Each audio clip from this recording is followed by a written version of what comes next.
Hello everyone, maths teach हम में आप लोगों का बहुत बहुत स्वागत है।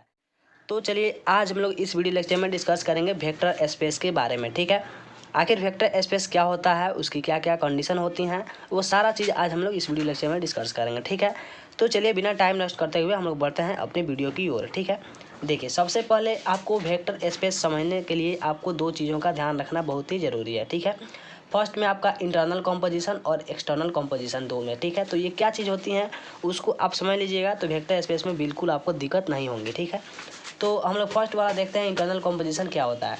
तो देखिए यहाँ पे सबसे पहले आपको इंटरनल और एक्सटर्नल कॉम्पोजिशन जानने के लिए आपको दो सेट यहाँ पे लेना होगा। तो यहाँ पे हम लोग फर्स्ट सेट ले लेते हैं ए। ठीक है, और इसके साथ हम लोग प्लस ऑपरेशन ले लेते हैं। ठीक है, तो जब भी कोई सेट होता है और ऑपरेशन उसके साथ होता है तो उसको हम लोग बोलते हैं अलजेब्रिक स्ट्रक्चर। ठीक है, यानी कि ए जो है सेट आपका वो प्लस के साथ अलजेब्रिक स्ट्रक्चर है, प्लस ऑपरेशन के साथ। ठीक है, और यहाँ पे एक सेट हम लोग ले लेते हैं बी। ठीक है, जिसमें आपको प्लस और डॉट दो ऑपरेशन इसमें है। तो यहाँ पे दो सेट लिए जो कि आपका दोनों अलजेब्रिक स्ट्रक्चर के रूप में है।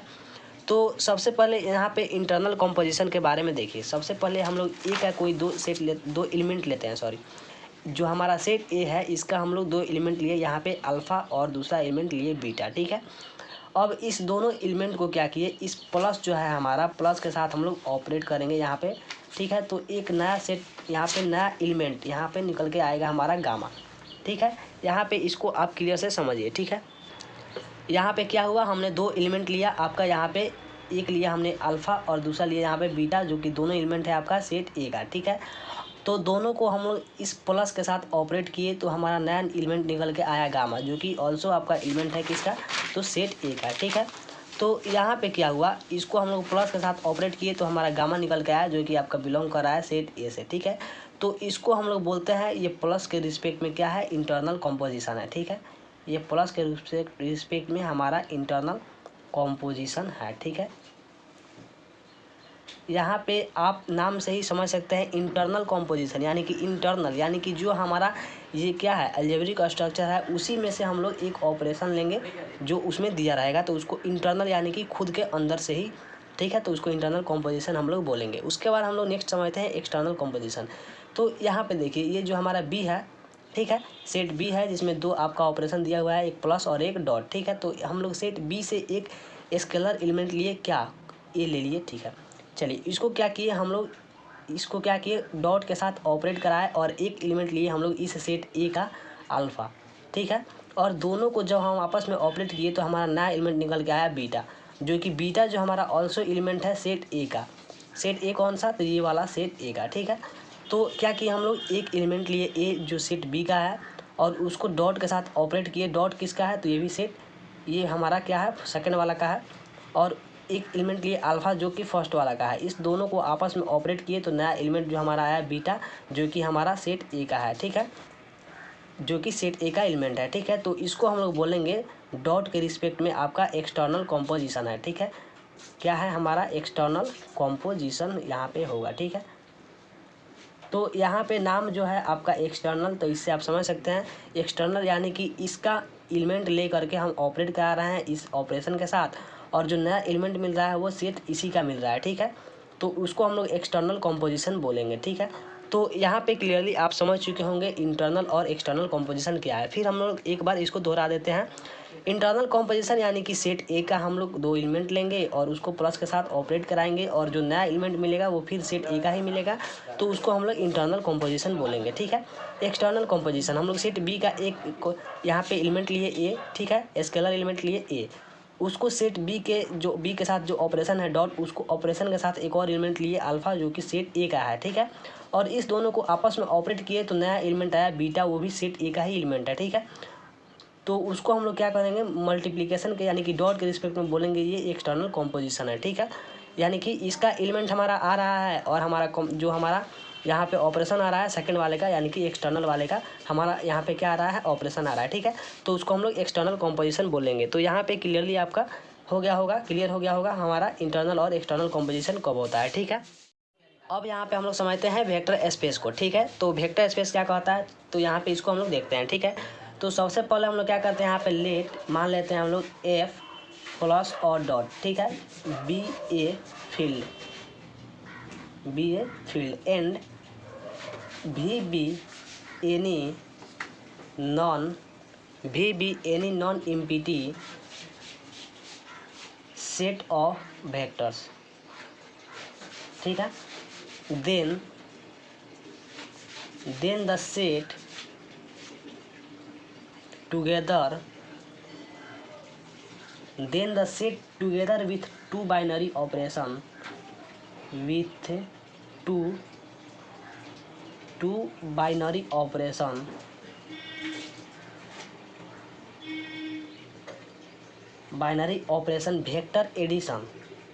वेक्टर एडिशन, जिसको हम लोग वेक्टर एडिशन को ही हम लोग बोलेंगे यहाँ पे internal binary operation and scalar multiplication,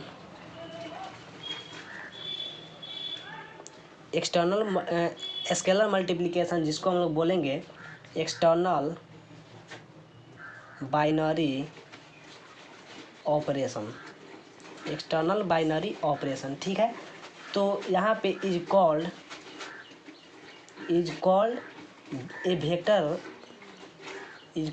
A vector over a field F if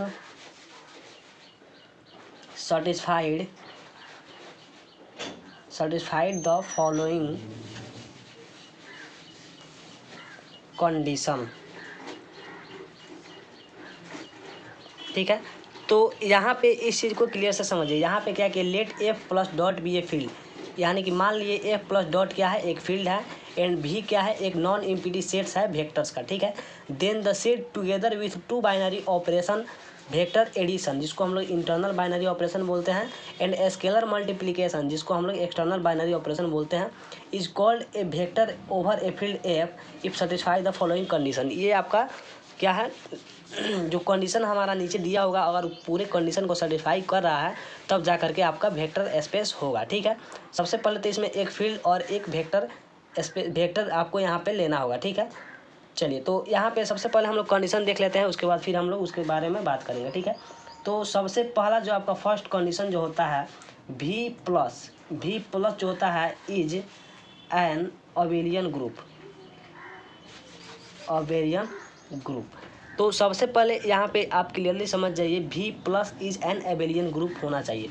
तो एबेलियन ग्रुप आखिर क्या होती है, तो एबेलियन ग्रुप आपने अगर नहीं जाना है क्या होता है तो डिस्क्रिप्शन बॉक्स में लिंक होगा, आप वहाँ से जा करके एबेलियन ग्रुप को समझ सकते हैं, ठीक है, क्लियरली समझ सकते हैं। लेकिन हम यहाँ पे एबेलियन ग्रुप को आपको बताएंगे एबेलियन ग्रुप कब होता है। तो एबेलियन ग्रुप के लिए आपको 5 कंडीशन होती है, और 5 कंडीशन जब फुलफिल कर जाता है तब जा करके आपका एबेलियन ग्रुप होता है, ठीक है।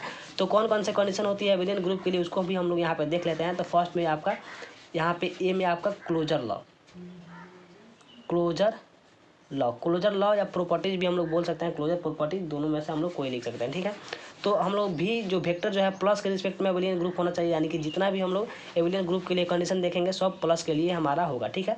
तो यहाँ पे x, ठीक है, और y बिलोंग कर रहा है अगर v से, तो यहाँ पे which implies x plus y जो होगा वो भी आपका बिलोंग करेगा v से, ठीक है। तो अगर ये कंडीशन हो जाता है तो उसको हम लोग क्लोजर लॉ बोलेंगे, ठीक है। चलिए, उसके बाद आपका क्लोजर लॉ के अलावा जो बी नंबर प्रॉपर्टी जो होता है एबेलियन होने के लिए, कम्यूटेटिव लॉ। तो कम्यूटेटिव लॉ कब होता है, तो जब आपका यहाँ पे x plus Y is equal to Y plus X, for all आपका एक्स वाई जो है आपका बिलोंग करना चाहिए v से, तो आपका यहाँ पे कम्यूटेटिव लॉ होगा, ठीक है। चलिए, सी नंबर कंडीशन क्या होता है, एसोसिएटिव लॉ। तो एसोसिएटिव लॉ जो आपका होता है यहाँ पे x प्लस वाई ब्रैकेट बनाएगा और plus Z is equal to X plus Y plus Z. तो यहाँ पे आपका ये दोनों आपका ब्रैकेट में रहेगा, ठीक है। यहाँ पे फर्स्ट वाला ब्रैकेट में है 2 ठो, तो यहाँ पे लास्ट वाला 2 ठो ब्रैकेट में रहेगा, तो इसको हम लोग बोलते हैं एसोसिएटिव लॉ, ठीक है। यहाँ पे फॉर ऑल एक्स वाई और जेड जो है आपका बिलोंग करना चाहिए बी से, ठीक है। तो इसको हम लोग एसोसिएटिव लॉ बोलते हैं, ठीक है। जो आपका कम्यूटेटिव लॉ है या एसोसिएटिव लॉ है, इसको आपने 11th 12th में भी पढ़ा होगा। ये कम्यूटेटिव लॉ होता है, जैसे कि चूँकि यहाँ पे A plus B is equal to, अगर बी प्लस ए हो जाता है तो कम्यूटेटिव लॉ को फुलफिल कर जाता है। ठीक है, एसोसिएटिव लॉ जो है इसको भी आपने 11th में पढ़ा होगा, A plus B plus C is equal to A plus B plus C. जब आपका ऐसा कंडीशन फुलफिल करता है तो उसको हम लोग एसोसिएटिव लॉ बोलते हैं। ठीक है, तो यहाँ पे फ़र्क क्या है, ए बी सी के फॉर्म में दिया हुआ है और यहाँ पे एक्स वाई जेड के फॉर्म में दिया हुआ है, बाकी कुछ नहीं है, बाकी दोनों सेम ही है। ठीक है, चलिए उसके बाद हमारा डी नंबर जो प्रॉपर्टी होता है उसको हम लोग देखते हैं यहाँ पे, existence of identity. Existence of identity, तो एग्जिस्टेंस ऑफ आइडेंटिटी क्या होता है उसको हम लोग यहाँ पे देखते हैं। तो देखिए यहाँ पे इफ़, यहाँ पे थोड़ा सा एक चीज़ और आप जान लीजिए, आइडेंटिटी जब बात आए तो आइडेंटिटी एलिमेंट दो तो होता है, एक तो 0 होता है और एक तो 1 होता है। ठीक है, लेकिन 0 कब होता है 1 कब होता है इस चीज़ को भी जानना बहुत ही ज़रूरी है। देखिए जब आपका आइडेंटिटी एलिमेंट जब आप प्लस के लिए यानी कि एडिशन के रिस्पेक्ट में लीजिएगा तो वो आपका 0 होगा, और जब आप मल्टीप्लिकेशन यानी कि डॉट या मल्टीप्लिकेशन या क्रॉस के रूप में लीजिएगा तो उसके लिए 1 होगा। क्यों? क्योंकि आइडेंटिटी का मतलब क्या होता है, यानी कि किसी भी एलिमेंट, जैसे कि सपोज हम एक 5 एलिमेंट लेते हैं और वो प्लस के रिस्पेक्ट में उसमें आइडेंटिटी करेंगे 0, तभी ना फिर हमारा 5 देगा। यानी कि कोई भी एलिमेंट आप लीजिए उसमें कुछ भी आप कीजिए फिर वही एलिमेंट आना चाहिए तो उसके लिए वो आइडेंटिटी हो जाता है। ठीक है, यानी कि अगर 5 हम लोग लेते हैं मल्टीप्लिकेशन के रूप में तो इसमें अगर हम लोग 0 करते हैं तो हमारा टोटल 0 दे देगा, जो कि आपका आइडेंटिटी एलिमेंट मल्टीप्लिकेशन के लिए 0 नहीं होता है। ठीक है, वही हम लोग 5 गुने अगर 1 करते हैं तो टोटल फिर हमारा 5 देगा, यानी कि मल्टीप्लिकेशन के लिए 1 हमारा क्या है, आइडेंटिटी एलिमेंट है। ठीक है, तो हम आशा करते हैं कि इसको आप आइडेंटिटी एलिमेंट को समझ गए होंगे। ठीक है, चलिए तो यहाँ पे हम लोग इफ़ 0 बिलोंग टू भी, हम लोग प्लस के लिए देख रहे हैं इसलिए 0 मान रहा है आइडेंटिटी एलिमेंट, देन तब यहाँ पे x plus 0 is equal to 0 plus X is equal to X. ठीक है, फॉर ऑल यहाँ पे x बिलोंग करेगा आपका b से। ठीक है, चलिए अब लास्ट जो आपका कंडीशन होता है ई नंबर, उसको हम लोग देख लेते हैं। तो लास्ट आपका कंडीशन होता है एग्जिस्टेंस ऑफ इनवर्स। ठीक है, एग्जिस्टेंस ऑफ इनवर्स, तो एग्जिस्टेंस ऑफ इनवर्स कब होता है, तो यहाँ पे देखिए, यहाँ पे हम लोग मान लेते हैं इफ़ यदि x बिलोंग टू भी, ठीक है, देन देयर एग्जिस्ट, ये जो है आपका देयर एग्जिस्ट का सिंबल है, then there exist minus X भी बिलोंग करना चाहिए भी से। ठीक है, और माइनस एक्स बिलोंग कर रहा है भी से और माइनस एक्स भी बिलोंग कर रहा है भी से, तो यहाँ पे सच दैट, तो यहाँ पे सच दैट यहाँ पे X plus minus X is equal to 0 is equal to minus X plus X. ठीक है, तो ये जो आपका कंडीशन आपका अगर कर जा रहा है तो उसको हम लोग एग्जिस्टेंस ऑफ इनवर्स बोलेंगे। ठीक है, तो इस प्रकार टोटल आपका एबेलियन ग्रुप का कंडीशन फुलफिल हो गया। ठीक है, उसके बाद जो आपका सेकंड नंबर जो कंडीशन होता है यहाँ पे a into X plus Y is equal to A X plus A Y.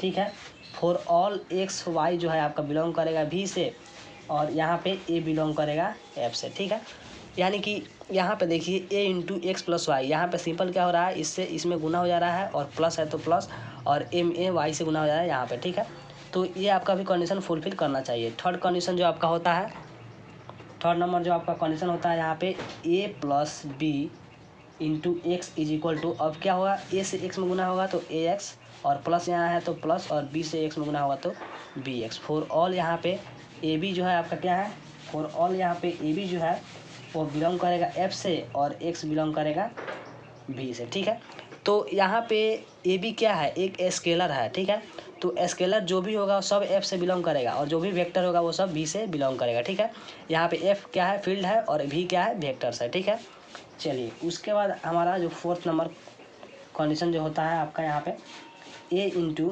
B x is equal to A B x. ठीक है, तो यहाँ पे फॉर ऑल आपका एक्स बिलोंग करेगा भी से और ए बी बिलोंग करेगा एफ से। ठीक है, यहाँ पे तो आप क्लियरली समझ ही गए होंगे, ए बी स्केलर है और एफ फील्ड है। चलिए उसके बाद हमारा 5 नंबर कंडीशन जो कि आपका लास्ट कंडीशन होता है, इफ़ यहाँ पे 1 belong to F and X belong to भी।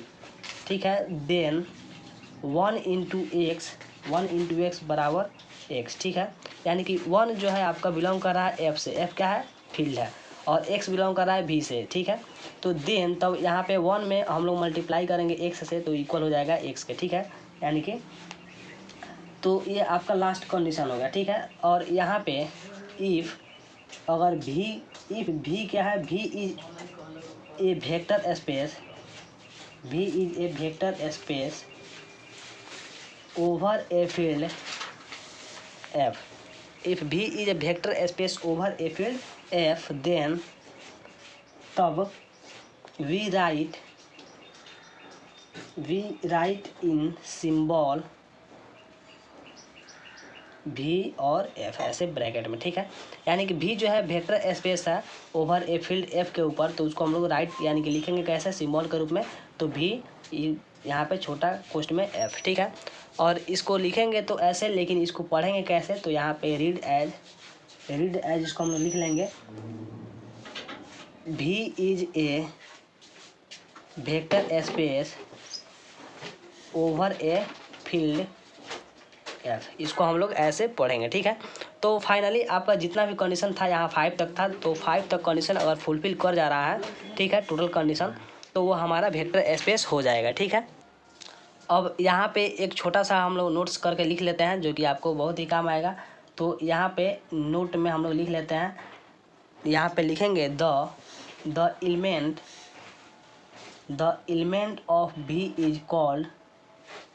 element of V is called vectors, ठीक है। And the elements of F is called scalar, ठीक है। तो यहाँ पे इस चीज़ को भी क्लियरली रखिएगा, जो आपका एलिमेंट, जितना भी एलिमेंट होगा भी का, उसको हम लोग वेक्टर्स बोलेंगे, और जितना भी एलिमेंट होगा एफ का, उसको हम लोग स्केलर बोलेंगे, ठीक है। तो जितना भी हमने कंडीशन लिखा है 5 तक, टोटल आपका वेक्टर स्पेस का कंडीशन होता है, ठीक है। और ये चीज़ ऑलरेडी डिफाइंड है, ठीक है। तो ये चीज़ क्या कीजिएगा, आप इसको कॉपी पे राइट डाउन कर लीजिएगा, और सिर्फ आप कॉन्सेप्ट को समझिए, ठीक है। कॉन्सेप्ट क्या है, जो आपका एबेलियन ग्रुप हो गया, या इंटरनल या एक्सटर्नल कॉम्पोजिशन हो गया, उस कॉन्सेप्ट को समझिए। और जब हम लोग नेक्स्ट बार इसके क्वेश्चन को हल करेंगे नेक्स्ट वीडियो में, तो वहाँ पे आपको total A to Z clear हो जाएगा कि वेक्टर स्पेस पे कैसे हम लोग क्वेश्चन को बनाएंगे, ठीक है। तो आज के वीडियो लेक्चर में हमने समझा इंटरनल एक्सटर्नल कॉम्पोजिशन के बारे में, वेक्टर स्पेस की क्या कंडीशन होती है उसके बारे में, वेक्टर स्पेस कब होता है, ठीक है। सारा चीज़ हमने आज इस वीडियो लेक्चर में डिस्कस किया, ठीक है। अगर आपको वीडियो अच्छा लगे तो दिल से लाइक कीजिए, कमेंट कीजिए, हमारे चैनल को सब्सक्राइब कीजिए, ठीक है। फिर मिलते हैं ऐसे ही इंटरेस्टिंग टॉपिक के साथ। तब तक के लिए हमारे यूट्यूब चैनल पे आने के लिए, वीडियो को देखने के लिए आपका हृदय की गहराइयों से प्रेम पूर्वक करते हैं कि यह वीडियो आपको अच्छा लगा होगा। अगर वीडियो पसंद आया हो, हेल्पफुल लगा हो, तो दिल से लाइक कीजिए, कमेंट कीजिए और हमारे चैनल को सब्सक्राइब कीजिए। फिर मिलते हैं नेक्स्ट वीडियो में।